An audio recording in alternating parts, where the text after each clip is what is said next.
There's a lot going on in politics these days, local, state, federal levels. Here to break it down for us, WGN political analyst and host of Political Report, Paul Lisnek. We got an hour?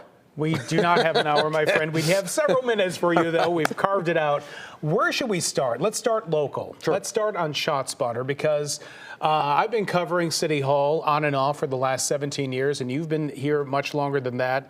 What did we see in City Council this last week, having the alder people seemingly the upper hand on the mayor, which is something we have not seen in quite a long time? You know, what a great question. This is a city where what the mayor wants goes, right? I mean, it's been that way. Go back to Richard J. Daley in the 60s. But the bottom line here, this time around, we're now seeing a city council that's sort of showing its muster a little bit, challenging a little bit. So on the ShotSpotter vote, 34-14, that's a pretty strong comment to Mayor Johnson that says, look, you know, I know you promised that you're going to get rid of this. That was a campaign promise, but many wards want this. And Alderman Nick Sposato, I thought, said something really powerful, which was, you know, let's not even just think about the constituents. That's one thing. But you've got police and fire and first responders of all sorts, and this is protecting them, too. I think a lot of that just fed into the alder person's minds, and you get the 34 vote. Now, Johnson can veto it because he said, this doesn't bother me what you did. I expect a veto, but there's also enough votes there to override the veto. All right, let's talk about national on the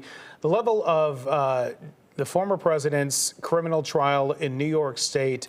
The defense rested without calling Donald Trump to the stand. He said numerous times before the trial that he would take the stand in his own defense. He often says he's going to do that. As a lawyer, I can tell you there's no way. And by the way, it's not even just about him. Right. Almost never will a criminal defendant take the stand. What happened? What did you hear?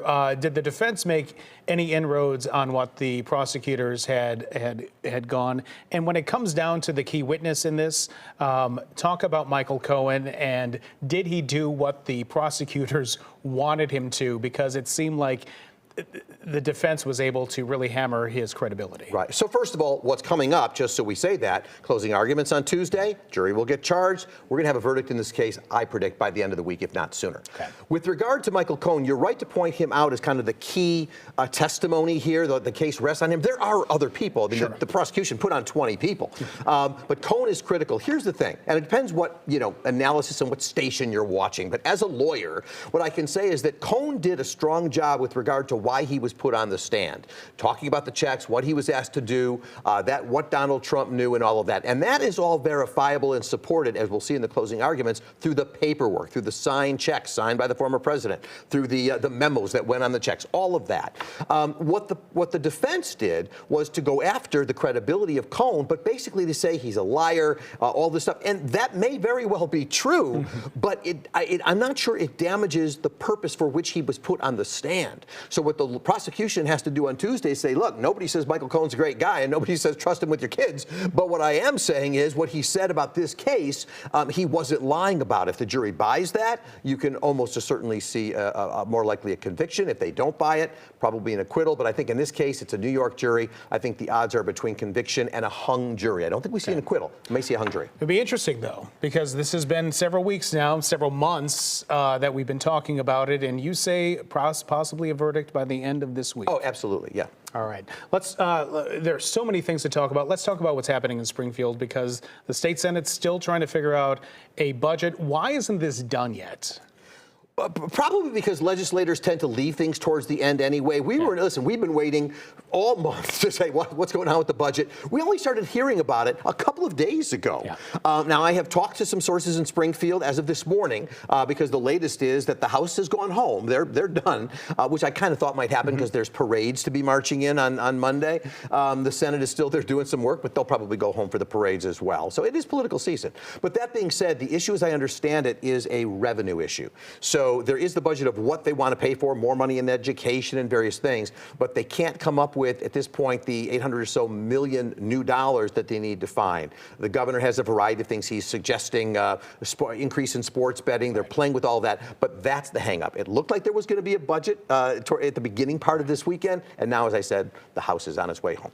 They have until the They have beginning of until July. May 31st. Or May 31st. But, to May get it done. 31st. Okay. But what happens after that is that Special the budget session. kicks in on July 1st. But after that, now they need 3/5. They don't want to wait for a 3/5 requirement on the voting. What do you have coming up on the show? Well, speaking of Springfield, Representative LaShawn Ford is going to join us. He stayed in Springfield, even though he could have gone home, because he's going to join us live and talk about what is going on and give us the update that we're talking about here. And then something really fascinating, Sean. George Stephanopoulos, you know George. Yes.